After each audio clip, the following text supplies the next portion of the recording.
Nah, Bapak Ibu, sudah 145 orang, begitu luar biasa. Kita tanpa berlama-lama lagi, saya akan kenalkan siapakah yang akan memandu acara bersama Dr. Adi ya, pada sore hari ini. Berikut adalah profil dari moderator kita pada sore hari ini. Beliau cantik sekali ya. Ini cantik sekali, baju putih, background putih, cemerlang, cantik sekali ya. Beliau bernama Kak Erika Kamaria Yamin, MPC Psikolog CHT CPS. Ya, beliau merupakan educational psychologist di IDE+, psikolog pendidikan di IDE+, certified hypnotherapist dari Adiwe Gunawan Institute of Mind Technology. Lalu beliau juga menjabat sebagai Head of Education in Wanita Theravada Indonesia. Beliau juga seorang istri dan seorang ibu. Ya. Jadi lengkap sudah role-nya sebagai seorang anak, sebagai seorang istri, dan sebagai seorang ibu. Jadi sudah lengkap role-nya ya. Lalu area ekspertisnya beliau sangat ahli di tumbuh kembang anak, lalu pendidikan, lalu parenting, sosial emosional, ya perkembangan sosial emosional anak, dan hubungan antar anggota keluarga. Ya, so tanpa berlama-lama lagi, boleh kita sambut Kak Erika, boleh dinyalakan videonya. Kita sambut dengan meriah. Ini dia Kak Erika Kamaria Yamin.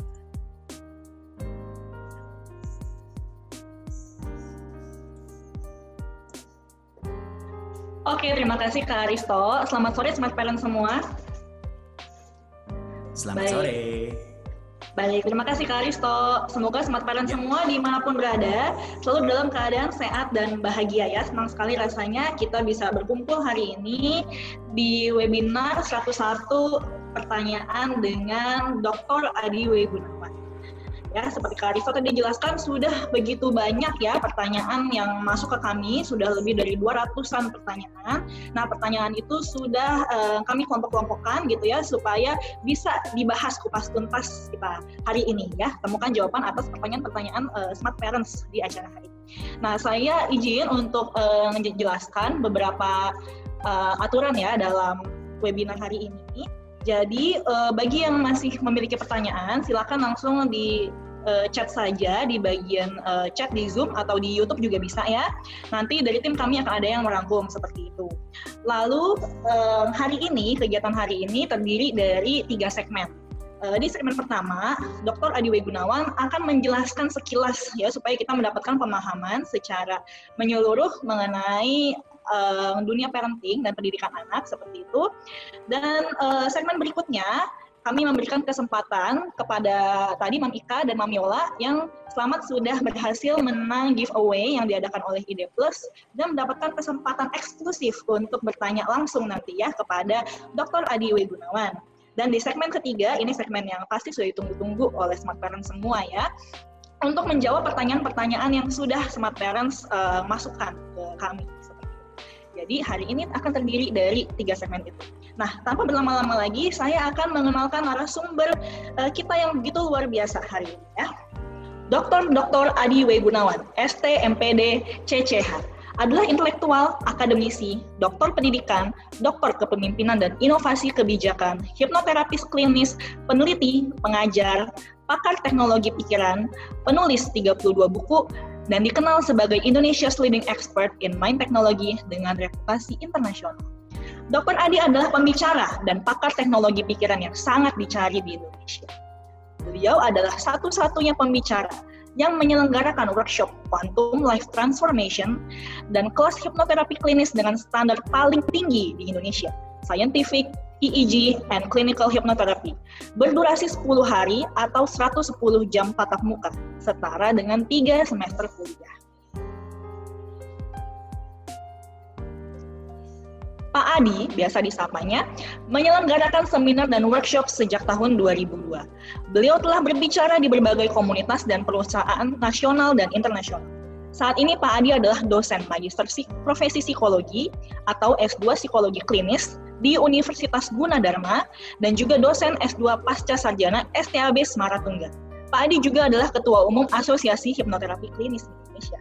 Saat ini, Pak Adi dan tim hipnoterapis klinis AWGI sedang melakukan penelitian aplikasi hipnoterapi di bidang kesehatan, pendidikan, dan organisasi atau perusahaan, bersama dengan 7 universitas yang dipimpin oleh Universitas Gadjah Mada. Penelitian ini berlangsung selama 3 tahun dengan mendapat dana dari LPDP. Wah, ini luar biasa sekali ya. Beliau aktif di media sosial, di Facebook Adi W. Gunawan, Instagram @adiwgunawan.id, dan YouTube Adi W. Gunawan. Baik, berikutnya kita langsung sambut saja narasumber kita yang begitu luar biasa. Ini dia Dr. Adi W. Gunawan. Selamat sore Pak Adi. Selamat sore Erika, gimana kabarnya semua? Sehat ya? Sehat, baik. Saya izin panggilnya dengan Bapak ya. Ya. Pak Adi. Ya, oke. Gimana kabarnya Pak Adi sore hari ini, Pak? Kabarnya luar biasa di Surabaya ini. Saya siaran ini live ditemani istri, tapi istri saya tidak di depan kamera ya. Jadi ada di samping. Oke, baik gitu ya. Nah, ini Smart Parent semua di sini 155 peserta sudah berkumpul di sini ya, sudah tak sabar lagi untuk mendengarkan pemaparan dari Pak Adi dan juga pengen tahu nih jawaban-jawaban dari pertanyaan-pertanyaan yang sudah dimasukkan terkait dengan dunia parenting seperti itu ya Pak Adi. Ya. Oke. Kalau begitu saya langsung persilakan kepada Pak Adi Pak untuk memulai segmen 1 di mana Bapak akan memberikan pemaparan singkat ya Pak, penjelasan terkait dengan parenting. Silakan Pak Adi. Oke, terima kasih Erika. Teman-teman orang tua, selamat sore semuanya ya. Satu kebahagiaan bagi saya untuk bisa jumpa Anda semua walaupun lewat dunia maya, untuk bisa bersama-sama belajar, untuk berkembang menjadi diri kita yang lebih baik untuk anak-anak kita ya. Jadi apa yang saya akan sampaikan ini adalah rangkuman dari pertanyaan teman-teman. Jadi pada saat saya membaca pertanyaan-pertanyaan yang sudah diajukan, saya melihat ada pola. Maka saya berpikir memberikan dulu landasan pengetahuannya, kemudian dari sini baru kita membahas pertanyaan Anda. Nah, yang saya bagikan ini adalah dari pengalaman saya sebagai orang tua. Kami punya 3 putri ya, semua sudah dewasa. Yang besar sudah menikah, sudah menjadi seorang psikolog klinis, dan dalam waktu dekat juga akan melanjutkan ke jenjang lebih tinggi mengambil PhD. Yang kedua sudah selesai sekolah bisnis, dan yang ketiga sedang mendalami Fakultas Ilmu Psikologi di salah satu perguruan tinggi di Surabaya. Oke, saya akan bagikan dulu materi saya, dan setelahnya kita akan diskusi.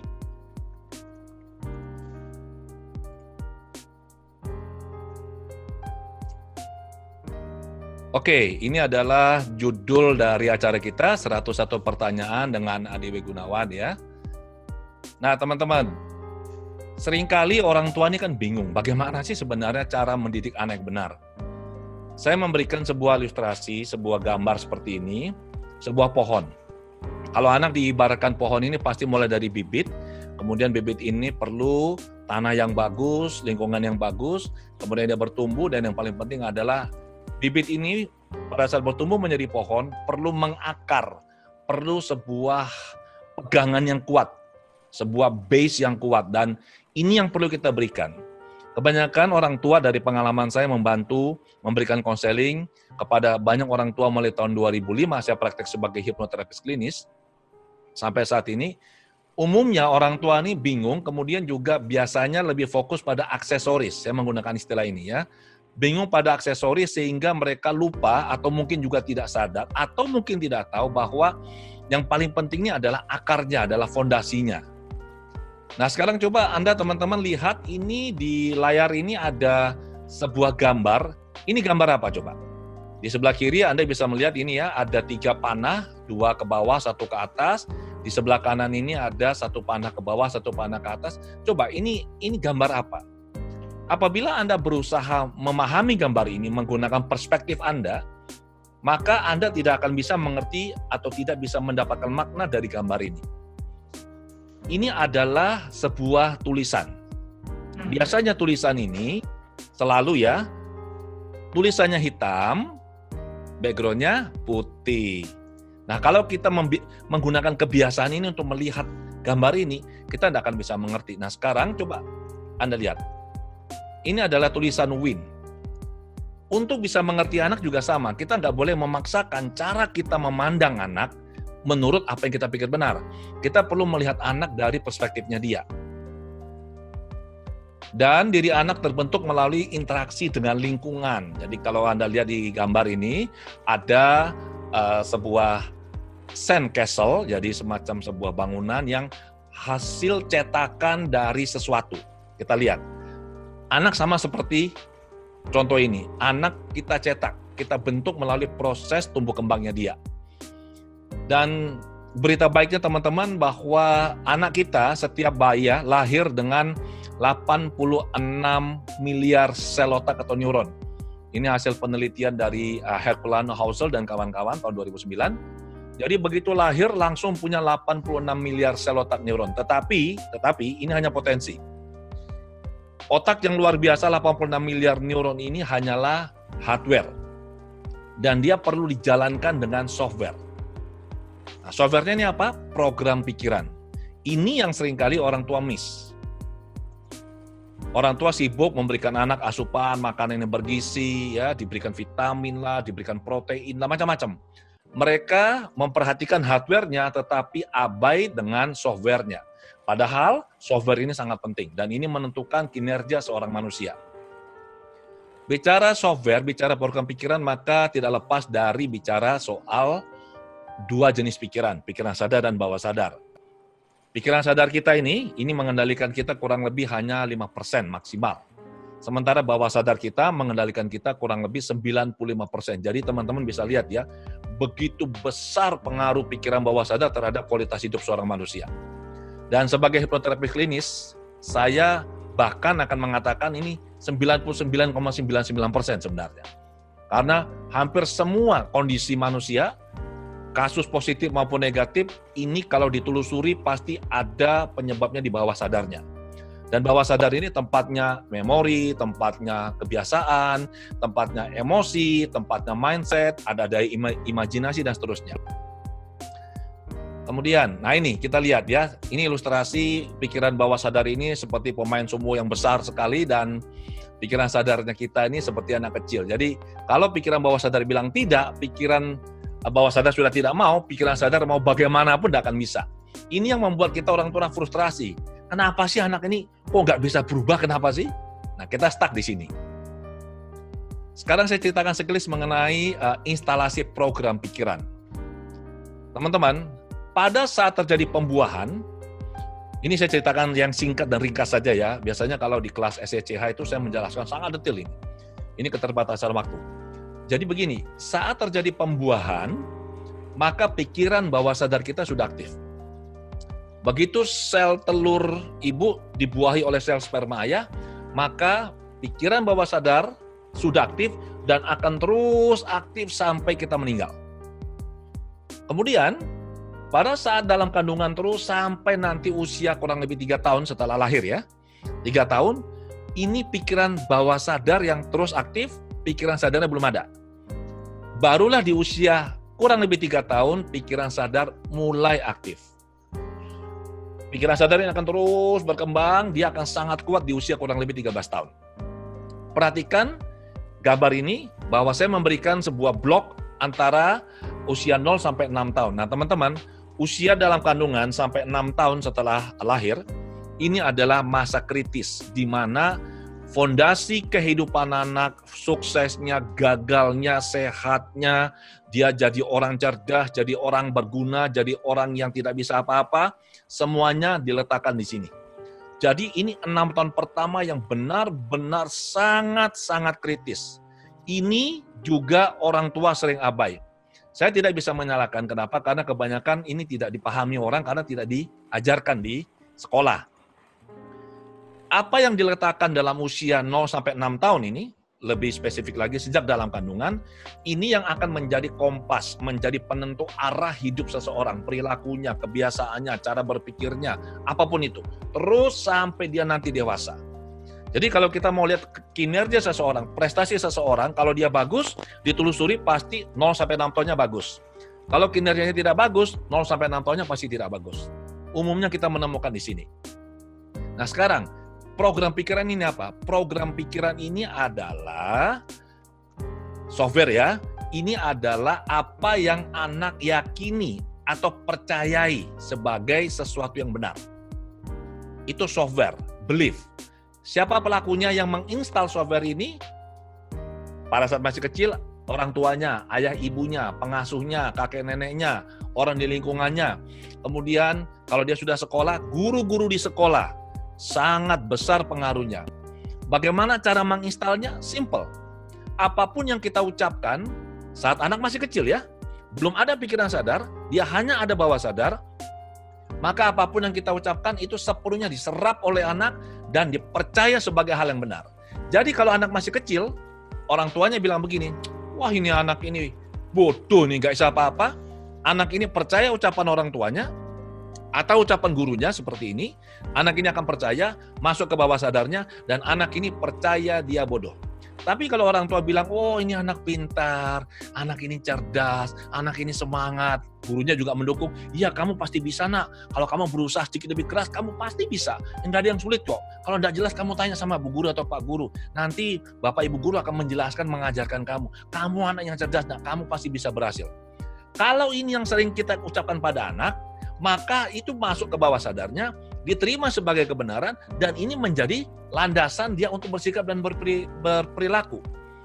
Jadi, sudah jelas ya, siapa pelakunya? Orang tua, lingkungan, guru, kemudian kalau anak tumbuh kembang, game, itu juga bisa menjadi faktor yang menginstal program pikirannya dia. Bagaimana caranya? Lewat ucapan. Lewat apa yang kita ucapkan pada anak, lewat apa yang anak alami.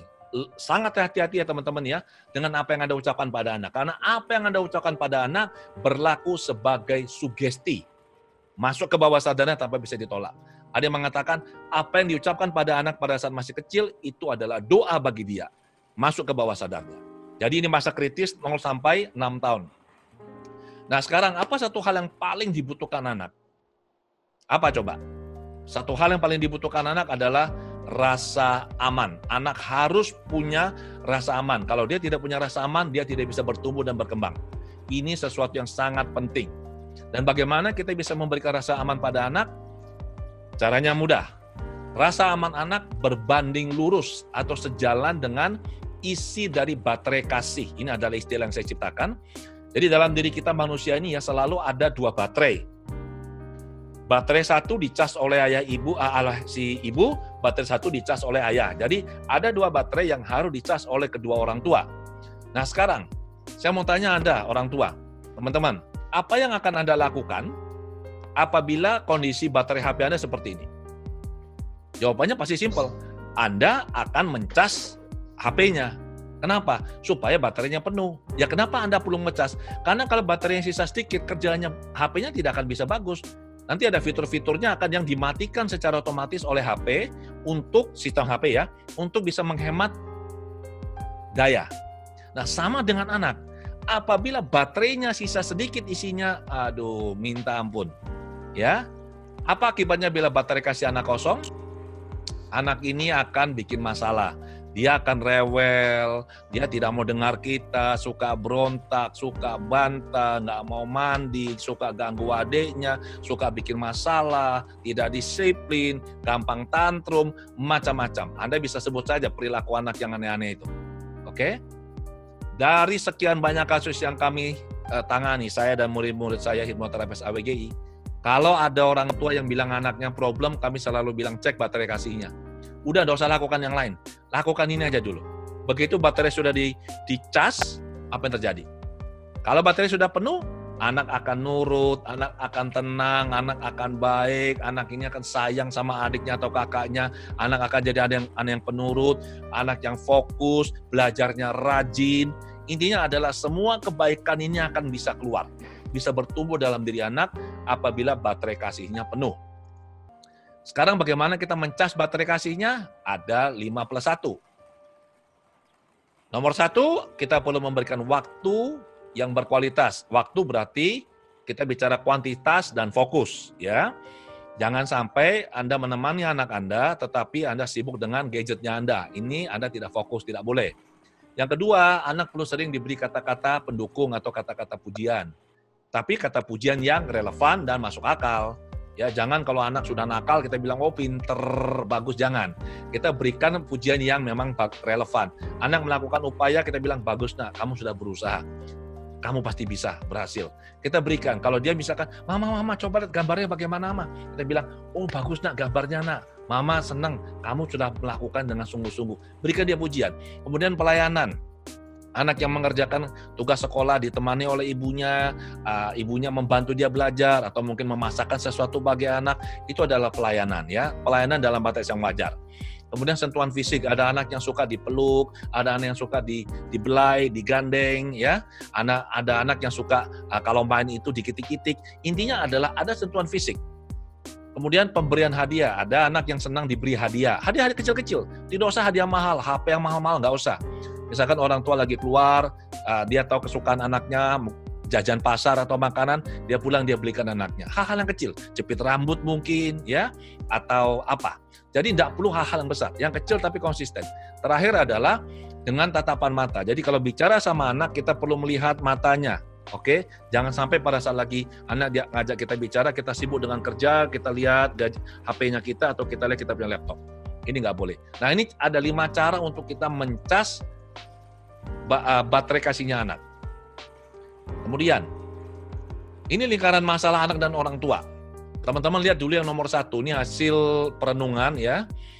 Nomor 1 adalah anak merasa ditolak dan berulah untuk mendapat perhatian. Kemudian ke nomor 2, orang tua menjadi marah, ini anak nakal sih ini. Orang tua marah dan menolak memberi perhatian atau cinta. Kemudian, ke nomor 3, anak merasa semakin ditolak, semakin berulah. Kemudian apa yang terjadi? Orang tua menjadi semakin marah. Jadi ini muter terus nih. Kalau kita cek awalnya nomor 1 adalah anak merasa ditolak. Anak merasa kurang diperhatikan, kurang disayang, kurang didengarkan. Dia berulah karena baterai kasihnya mulai menipis, mulai mau habis. Itu adalah bahasa anak yang tidak dipahami orang tua, bahwa sebenarnya dia minta diperhatikan. Dia minta dicas. Nah, dicasnya itu adalah bisa 2 atau 3 dari 5 cara yang sudah saya sebutkan tadi ya. Kemudian kita juga perlu mengerti mengenai tipe kepribadian teman-teman ya. Ini mudah sekali. Ada banyak tipe kepribadian dalam ilmu psikologi. Saya biasa menggunakan ini. Ini simple, mudah dipahami. Nomor 1 adalah tipe yang keras, koleris. Ini orang tua ini. Orang tua yang keras, menuntut. Pokoknya semuanya harus menurut caranya dia. Ada orang tua yang sanguin, yang wah senang sekali, suka cerita, suka gaul ya. Ada yang flekmatis, yang rileks, tenang, sudah tidak mau ribut, oke? Inisiatifnya kurang. Ada yang melankoli, orangnya detil, kerjanya rapi, standarnya tinggi. Nah, ini ada kombinasinya nanti. Ya, kolerik dengan sanguin, kolerik dengan melankoli, melankoli dengan flekmatis dan seterusnya. Nah, orang tua harus tahu tipenya dia dulu. Setelah dia ngerti tipenya, baru dia melihat tipe anaknya. Jadi kalau dia kolerik, seperti saya ini kan flekmatik kalau lagi tidur ya teman-teman ya. Kalau misalkan saya ini kolerik, saya jumpa anak saya yang kolerik, anak kami yang kolerik, tentu saja saya nggak bisa memaksakan cara saya dong. Jadi harus tahu bagaimana caranya komunikasi, dan ini sangat membantu. Kalau tidak mengerti, anak-anak yang dibilang anak yang bandel, suka melawan, anak yang tidak mau dengar, anak pemberontak, itu tipe-tipe anak kolerik biasanya. Yang tidak puas dengan situasi. Oke? Nah, kalau kita memahami tipe kepribadian kita memahami tipe kepribadian anak, maka kita bisa berkomunikasi dengan mudah dan lancar. Oke, kurang lebih seperti itu yang bisa saya sampaikan, Erika. Saya kembalikan pada Erika, terima kasih. Oke, baik. Terima kasih Pak Adi atas sharing pemaparan materinya. Kurang lebih ini sudah memberikan gambaran kepada semua Smart Parents di sini ya, kepada kita semua terkait dengan tadi ya Pak, proses pembentukan di pikiran anak, setelah itu terkait dengan baterai kasih dan juga tipe kepribadian. Saya rasa sih dari pemaparan tersebut sebenarnya sudah sedikit banyak bisa membantu ya Pak dari pertanyaan-pertanyaan yang sudah diajukan oleh Smart Parents semua di sini.